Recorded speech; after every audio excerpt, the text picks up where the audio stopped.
it's that she's ever felt at the club, and I think it's the same for myself. It was an amazing time. I had ups and downs, like every player does, but a great club to be a part of, and to be the captain that got the club back into the Football League is a massive honour for myself, and I don't want it to happen again for another captain to have to do the same, so fingers crossed that they'll pull it out of the bag.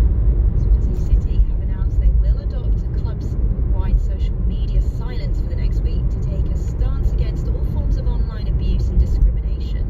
The Welsh club say that from 5 o'clock today they will not post any content on their official social media channels for 7 days. Hull FC head coach Brett Hodgson has made 2 changes to his 21-man squad for Saturday's Challenge Cup tie at Featherstone. Josh Bowden and Jack Brown come in to replace the injured pair of Josh Reynolds and Lingy Sowell. Meanwhile, FC forward Brad Fash is hoping to find consistency in his own game this season, and he says that was missing because the team as a whole was either hit or miss in recent times. We were struggling for a bit of consistency for a while, and when you are struggling for that consistency, it's sort of you're hit or miss.